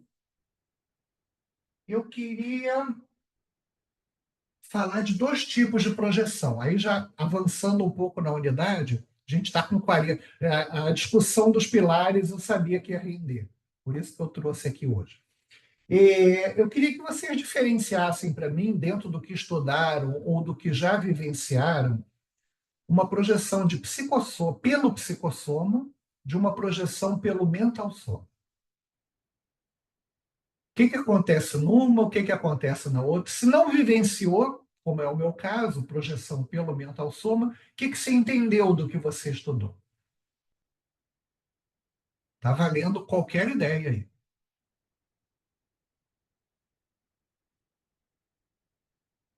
Vamos lá, Irma. Opa, eu também nunca vivenciei projeção de mental soma, mas pelo pouco que eu li, não só no Projeciologia, mas no livro do professor Valdo, Projeções da Consciência, né? A projeção de mental soma, você está sem esse corpo limitador que é o psicossoma, então você não tem forma. Seria uma coisa, uma forma que não tem forma. Eu não consigo nem pensar muito. E também a gente não carrega o emocionalismo, porque a Perfeito. gente não está com o psicossoma. Então, o corpo mental está se manifestando com tudo ali, ele não está reprimido pelas emoções que a gente tem no psicossoma, né? Que a gente carrega o nosso psicossoma. Isso é um bom início. Então, a gente não está sujeito, por exemplo, à variação emocional, numa projeção pelo mental soma. A questão da forma é um pouquinho questionável, porque as consciências que têm, as consciências que têm uma projetabilidade mais desenvolvida e um poder de transfiguração maior, elas subvertem a forma do psicossoma. Elas aparecem como elas querem, inclusive como bolas de energia. Entende? Então, só pela forma não dá para diferenciar, porque dependendo do nível ali da consciência, de projetabilidade, ela consegue, né? Consegue, por exemplo, assumir as feições dela numa outra vida, para aparecer para uma pessoa que a conheceu naquela vida, né? A questão da forma aí vai depender um pouco do gabarito da projetabilidade. Mas eu concordo contigo que o problema emocional não acontece numa. Senão você não chega na projeção pelo mental soma. Se estiver ali perturbado com emocionalidade, tu vai voltar para o corpo. Não vai chegar lá né, numa projeção de mental soma. Vamos ver a Dirceu. Isso aí dá para vocês irem agregando aí um monte de ideias. Por isso que eu trouxe. Então, eu tive uma retrocognição uma vez, e eu sei que foi assistida porque foi uma época, uma morte que eu tive, uma dessoma. Então, eu sentia a emoção toda da situação, da história, do enredo, mas eu não me desesperava por conta que eu sentia que o amparo me continha. Eu sentia isso, que aquela vivência íntima, tipo um rebuliço, mas um rebuliço ameno, controlado, para que eu tivesse compreensão. Essa, para mim, foi a experiência de psicossoma que eu detecto, né? Como. E a de mental soma, não tem corpo. A sensação é só de reflexão, de ideias, de discernimento, do cosmos, de todo mundo envolvido, e não só meu. Né? A de psicossoma é comigo, é mais comigo, eu comigo. A de mental soma, não, é uma coisa mais ampla, mais universal. Né? Foi assim que eu Então, senti e percebi. então o acesso se amplia. Numa projeção pelo mental soma, em princípio, você tem acesso a mais coisas, a mais realidades, do que, mesmo que você seja um projetor muito taquejado aí de psicossoma. Né? Eu queria também, só para contribuir aí com as próximas respostas, que vocês falassem do tipo de comunicação que se estabelece. Nós vamos ouvir o Lucas primeiro.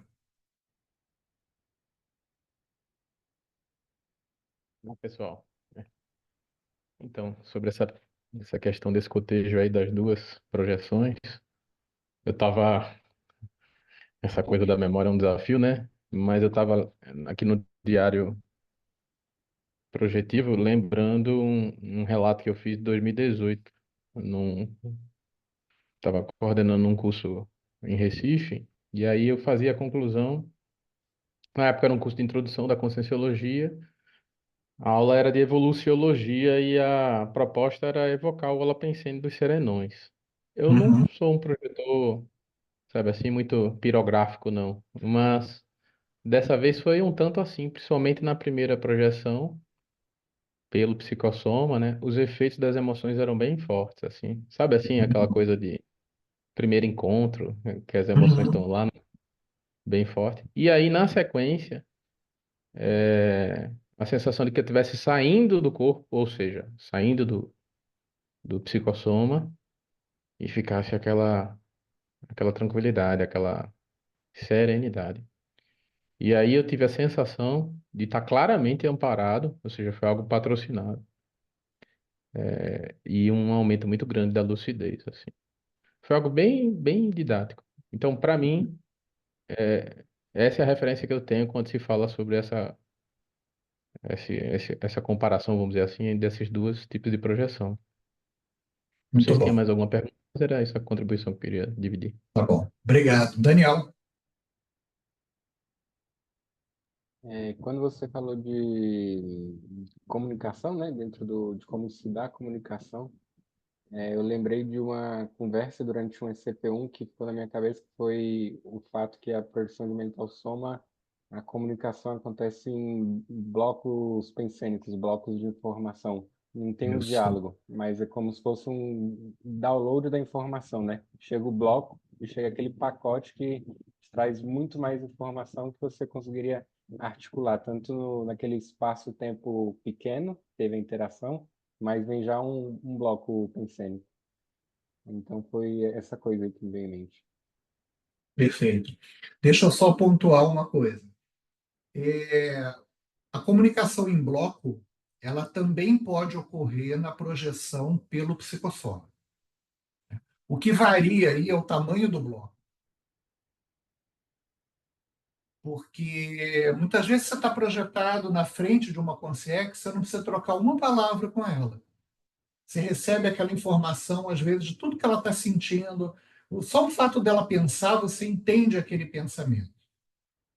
Agora, se é de mental soma, ao que parece, pelo que eu já estudei, é muito maior o volume e a profundidade das informações. É como se você recebesse ali uma enciclopédia inteira na tua cabeça e compreendesse tudo. Então, não passa nem perto de articular a palavra. Mesmo quando a gente pensa, em determinados níveis do pensamento, a gente tende a formular aquilo em palavras, em frases mentais. Isso, na projeção pelo psicossoma, acontece muito. Você pensa aquela frase, a outra pessoa capta. Isso é uma forma de telepatia. Na projeção pelo mental soma, ao que parece, isso não é preciso. Você tem aquela ideia, e aí aquela ideia pode ser tão detalhada quanto você queira, dependendo aí da tua capacidade de formular a ideia, e a outra consciência também de mental soma, ou uma consciência também pode. Ela capta aquilo em todos os detalhes, sem você precisar articular nenhum conceito, nenhuma palavra. Né? E aí a gente chega no extremo disso, no extremo máximo disso, que é o conscienciês. O professor Valdo relatava muito, que é aquela linguagem onde a ausência de signos é total. Então, você não precisa de representações para falar das coisas. Ou para falar, não, esse verbo nem cabe, né? Você não precisa de representações para se referir às coisas. Você se refere a tudo como um bloco de informação. Eu não sei como isso funciona. Eu não consigo detalhar para vocês. Né? Mas é o extremo desse nível de comunicação em bloco, onde tudo fica claro, sem que nada seja articulado. como a gente está acostumado a fazer. Eu aqui, para me fazer entender, eu preciso usar um monte de palavras. Se a gente tivesse projetado, bastava eu pensar algumas coisas, você já captava. Não precisava microfone, nem eu estar aqui secando minha boca, e nem vocês secando os ouvidos de vocês. Nada disso. Tá? Então é isso, existe essa diferença aí nessas dimensões. Né? Em termos de deslocamento extrafísico. Ah, não, Beth quer falar alguma coisa. Então, é mais uma dúvida. Quando eu li ali na página 255, o capítulo 109, e o item mental soma, eu não entendi. E depois no descoincidência também não. Então, gostaria que o grupo me ajudasse a Deixa eu entender. chegar na página 255. É página 255, o item mental soma. Depois de sinonímia, está mental soma. O mental soma, veículo sempre mais coincidente do que os demais, está sediado no paracérebro, ou seja, na cabeça extrafísica do psicossoma, até mesmo quando ocorre a projeção da consciência através deste veículo. O que eu entendi disso aqui? Não quer dizer que na projeção ele permaneça coincidido, não é isso. Mas é que até nessa hora não precisa haver uma descoincidência parcial dele, como às vezes acontece no psicossoma. Você vai descoincidindo. Então, o que eu penso que ele está colocando aqui? Mental soma é o mais difícil de romper, é o mais difícil de descoincidir. Né? E assim, ele não exige uma decolagem, vamos dizer assim, como o psicossoma exige. É mais imediata a coisa. Entende? E foi o que eu consegui perceber. Eu também marquei esse parágrafo. Ele me gerou reflexão. Porque eu fazia uma associação assim, fica o soma do psicossoma, fica o cordão de prata. Isso. Né? Então, eu imaginava que o psicossoma e o mental soma ficava o cordão de ouro ali, aquela ligação, né, chamada de cordão de ouro. E aí, esse parágrafo eu não entendi, sabe? Que veio porque, em princípio, ele está o mais conectado, porque é o que a gente menos usa para se projetar. Então, isso faz sentido pela falta de uso. Quem é que fica tendo projeção de mental soma o tempo todo? Ele deve estar o tempo. O meu, então, deve estar parafusado no paracérebro aqui do psicossoma, porque não sai nunca. Né? Agora, quando sai, deve ser uma coisa assim mais. Não deve ter nenhum fenômeno assim parecido com a decolagem, o estado vibracional, a aura projetiva, aquelas coisas todas que a gente vai estudar agora na fase da exteriorização. Né? Eu imagino que seja uma coisa mais imediata. Comandou, soltou. E é interessante. Projetor que faz isso deixa o psicossoma em repouso na dimensão extrafísica e sai de mental soma. Agora, eu não sei, não tenho a menor ideia de como é essa saída. Entende? Mas me gerou dúvida também esse parágrafo. Ele está marcado de verde aqui. As minhas dúvidas são verdes. Né? As minhas apreciações são amarelas, as minhas dúvidas são verdes. Né? E tem um outro fenômeno que confunde muito, as pessoas às vezes usam essa denominação de uma maneira equivocada. O que é visão panorâmica? A gente sai de mental soma e vê tudo, é isso? Pois é, não. O que é o parafenômeno da visão panorâmica?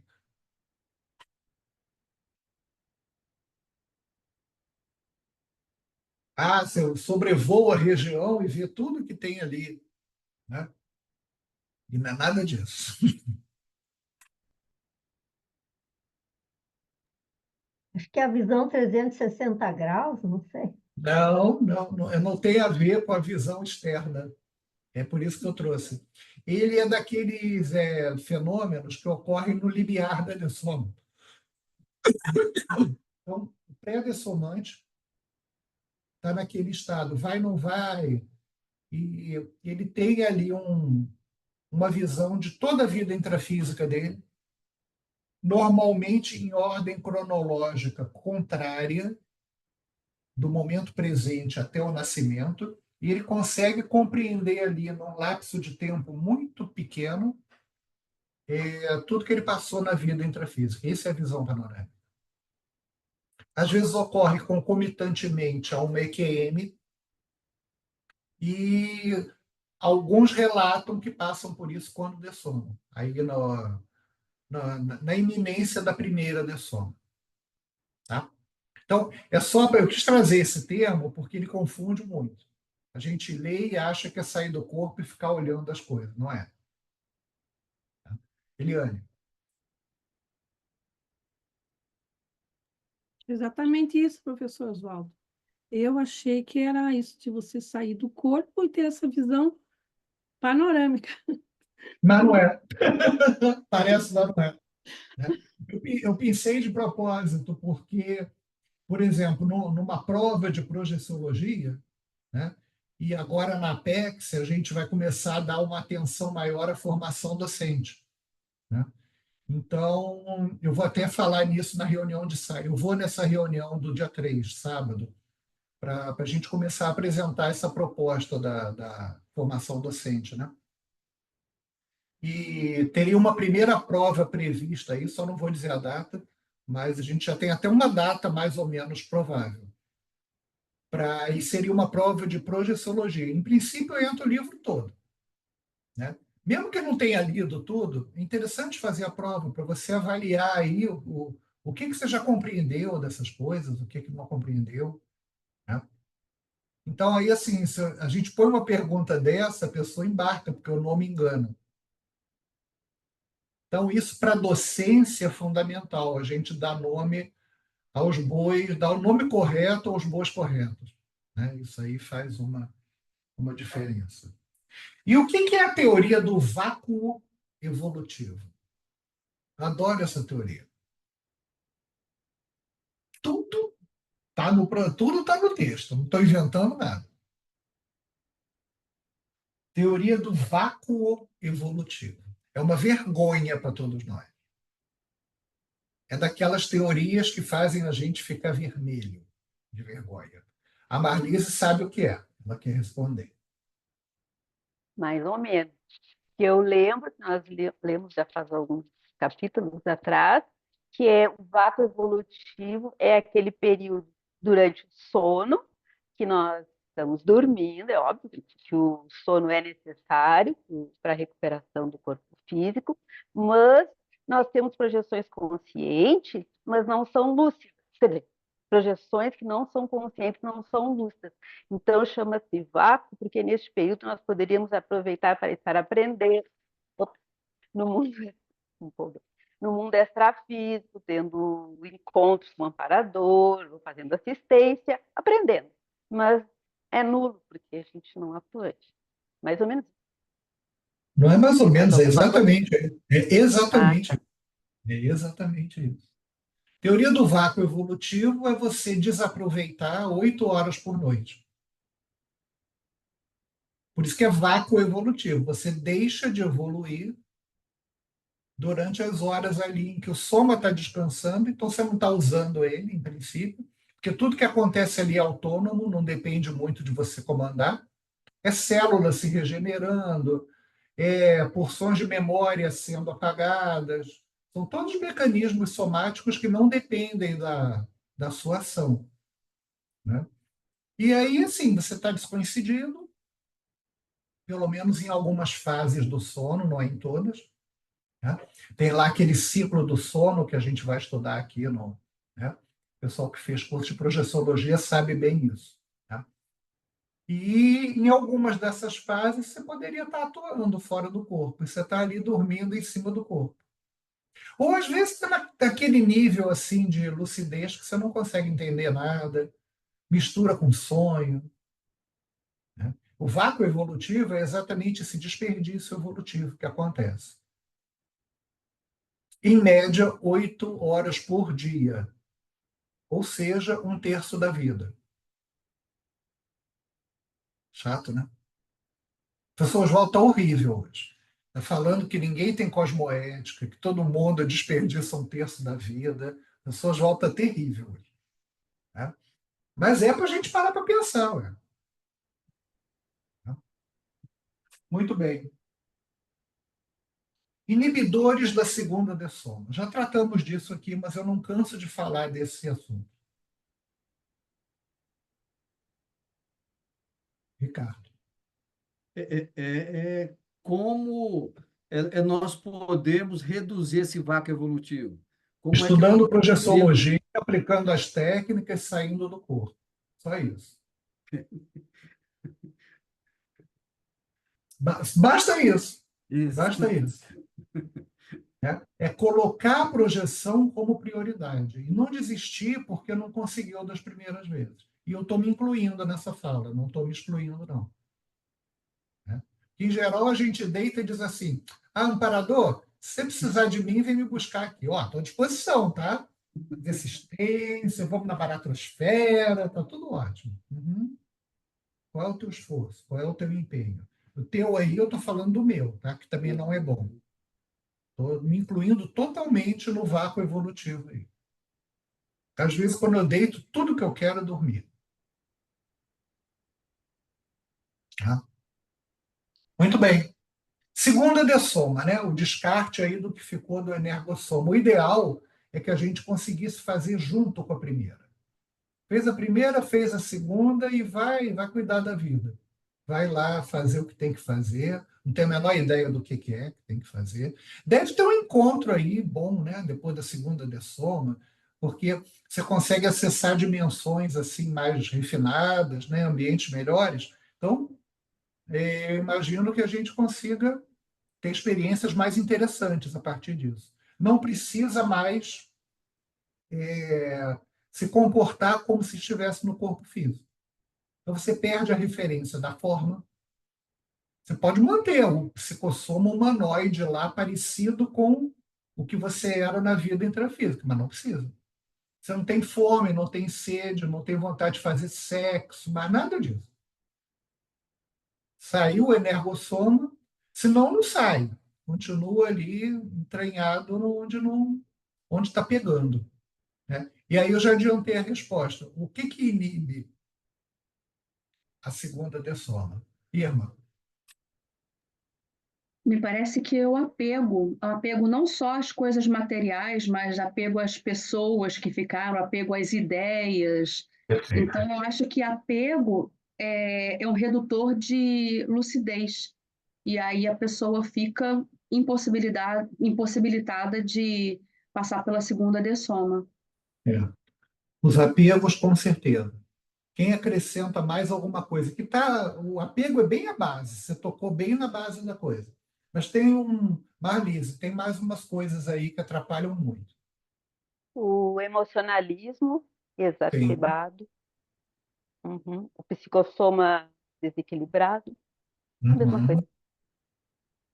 Mas eu quero mais uma palavra. Que não deixa de ser um tipo de apego, mas ela tem um nome mais ou menos especial para ela. É aquilo que a gente faz todo dia igual, sem raciocinar por que está fazendo. Como é que se chama? A robotização. Automatismo, a robotização. Robotização, condicionamento. Então a pessoa dessoma, volta para o ambiente da casa dela, não fez a segunda dessoma ainda. Fica ali achando que está interagindo. Mentalmente, ela acha que está interagindo, porque a gente emula a realidade que quiser. Né? A realidade é função dos teus pensamentos. Tá? E na dimensão extrafísica, então, isso é bem claro. Você pensa, aquilo ali se configura. Né? Então, não interessa muito o que está acontecendo. Até certo ponto, você fabrica aí um tanto de realidade. Até ponto de não ver mais a realidade. Isso pode acontecer também. Aí você só vai ficar ali dentro de casa, achando que está conversando com os outros, acorda de manhã, vai trabalhar. Olha que horror, né? Você imagina a pessoa dessomada indo trabalhar todo dia. Que tristeza que é isso. Né? e vai tirar a pessoa disso. Aí, quando eu dava aula de projeciologia, sempre tinha uma dúvida assim, mas professor, a pessoa não percebe que dessou. Como que a pessoa, ela não tem mais corpo, ela não consegue falar, ela fala e os outros não escutam. Eu falei, mas na cabeça dela os outros estão escutando e ela está interagindo. Percebe a complexidade disso? Que a pessoa está criando uma realidade paralela que para ela está funcionando como se ela estivesse viva. A ponto, às vezes, dela se tornar inabordável extrafisicamente. Você não consegue chegar, a não ser que você arranque ela daquela realidade, e aí é anticosmoético fazer isso. O amparador não arranca nada. Então, tem todo aquele trabalho, levar para um ambiente, fazer um parapsicodrama, juntar um monte de gente que ela conhece, fazer teatrinho, para ela se convencer de que não está mais aqui nessas nossas dimensões. Né? Então, é prestar muita atenção nisso que vocês falaram, os apegos, o que de material ainda você acha que é essencial, o que você acha que você vai levar com você da matéria? Né? Qual é a pendência aí do teu inventário? Está preocupado quem é que vai usar a tua casa? Quem é que vai entrar no seu computador? Estão trazendo coisas bem práticas. Né? Quem é que vai herdar seus livros? Que nada, do momento que cortou o cordão de prata, dessomou, desvitalizou o corpo físico, você não é dono de mais nada. Não adianta. Nem do cadáver. Vão fazer o que quiser com o teu cadáver. Vão cremar sem você querer, vão enterrar você tendo deixado escrito que queria ser cremado. Acabou, não é sua jurisdição mais. Você não manda mais nada ali. Então, assim, é a gente começar a revisar desde já como é que andam esses links, como é que andam essas relações. Então, tem algum tema na sua vida ao qual você esteja ainda muito vinculado e está preocupado o que vai acontecer com aquilo depois que você dessomar, começa a refletir a respeito. Aquela pessoa que você maltratou, falou mal com ela, nunca teve oportunidade de se reconciliar, aí não vai ter mesmo. E a pessoa vai continuar ali viva, você vai estar lá em outra dimensão, mas muito difícil. Só se ela se projetar e falar com você, mas é bom não contar com isso muito. Às vezes acontece.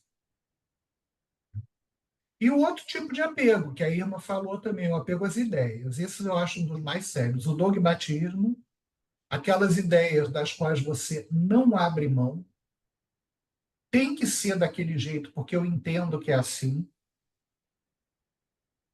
Isso é sério. Não é à toa que o primeiro verbete defendido na enciclopédia, qual é o título dele? Quem sabe? Foi no dia 9 de agosto de 2005. Eu não estava aqui, eu nem sonhava em conhecer a enciclopédia. Mas ele foi o primeiro verbete defendido. Como é que ele se chama?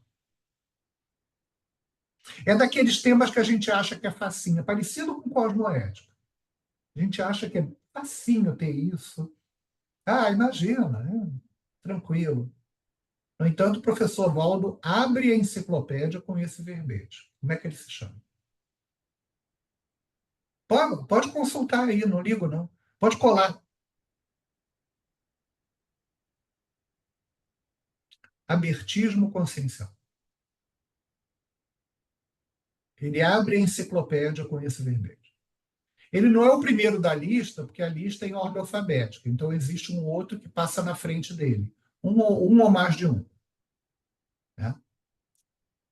E é o seguinte, quando você abre uma obra com um determinado tema, quer dizer que aquele tema tem uma importância aí no decorrer da obra. Então, vamos vincular isso, né? Abertismo consciencial à segunda dessoma.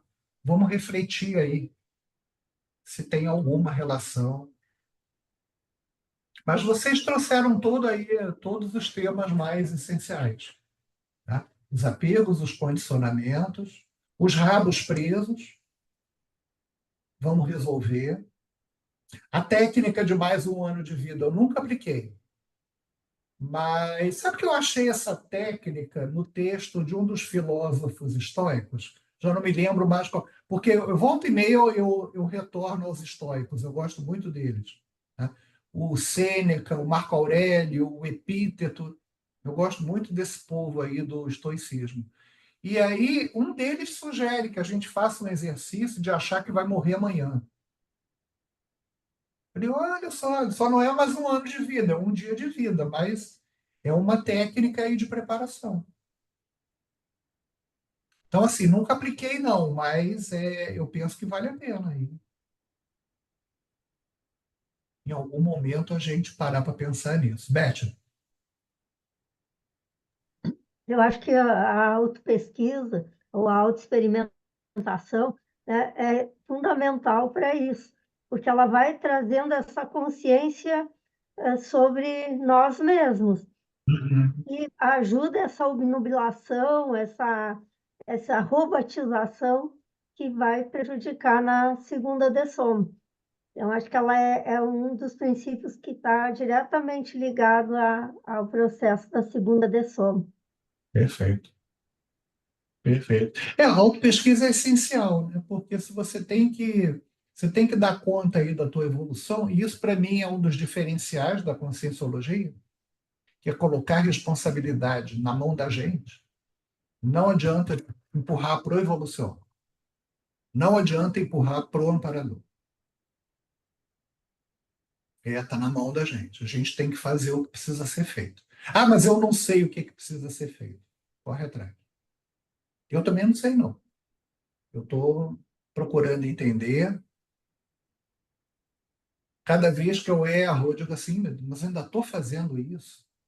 Não era mais para eu agir dessa forma. Ainda não consegui corrigir isso. Quer dizer, isso tem que estar claro que quando se fala em auto-imperdoamento, não é estalar o chicote nas costas. É você trazer essa consciência dos erros, dos deslizes que você ainda comete e colocar isso em pauta na tentativa de não continuar incidindo naquilo.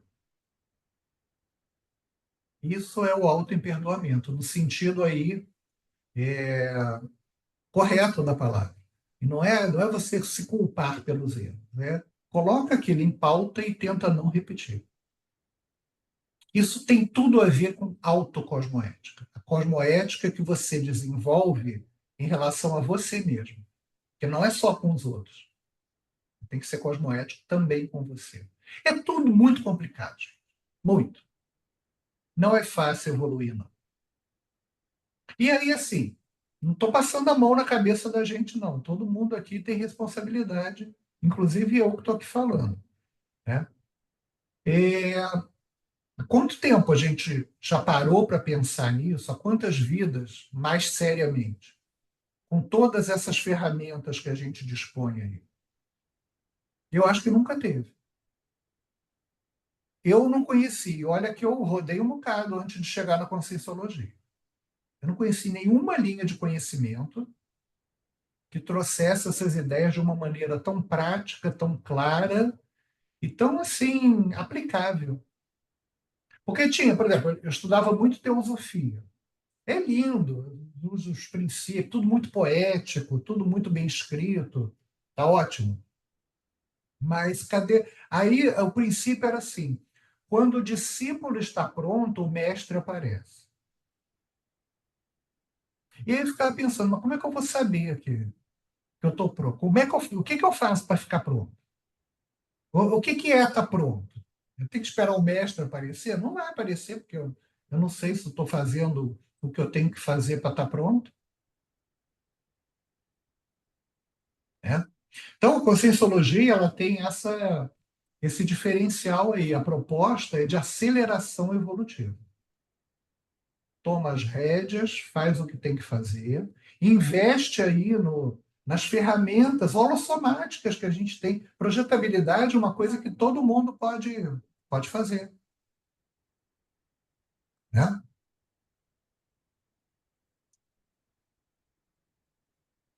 Então, estamos chegando no final, faltam 6 minutos.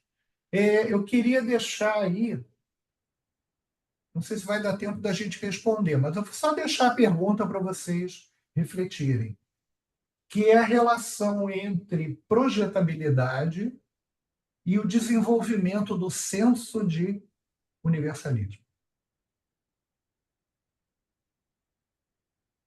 Já vimos que o universalismo não é falar várias línguas.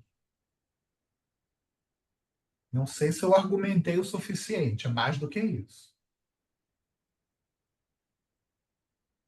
Como é que a projetabilidade ajuda nisso? Tem 5 minutos aí que a gente pode falar ainda.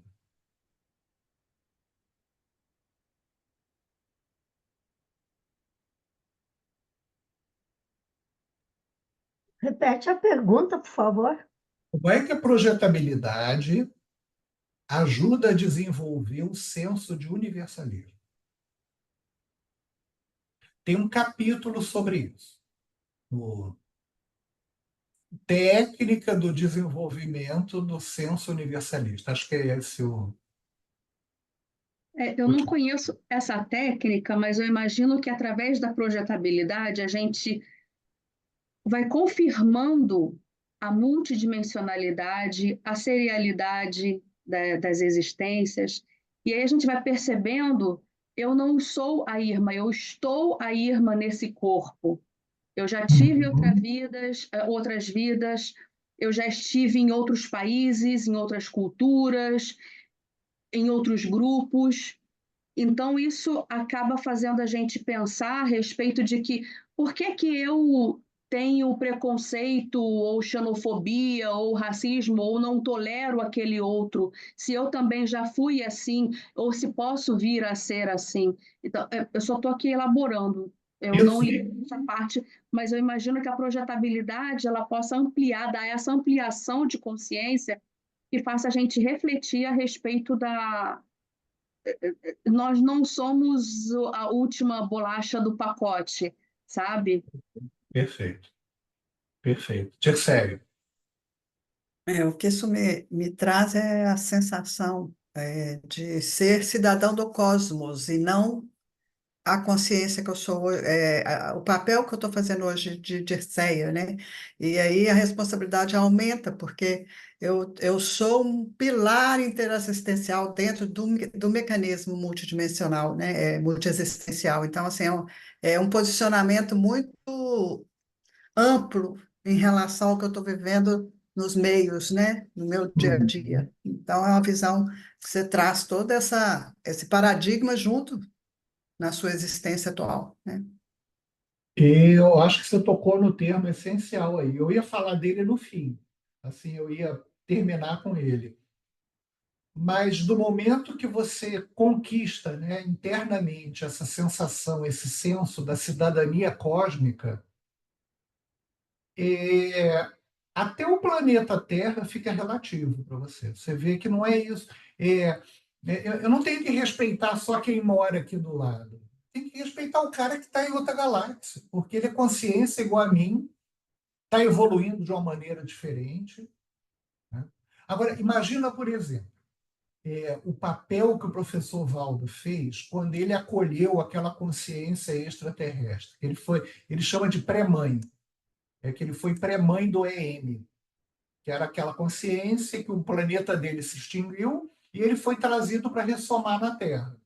Só que, como ele tinha determinados méritos, ele teve a oportunidade de passar algumas décadas em contato com o professor Valdo, até para ajustar melhor o psicossoma dele, para quando ressomasse, não abortar de cara, ele não ter nenhum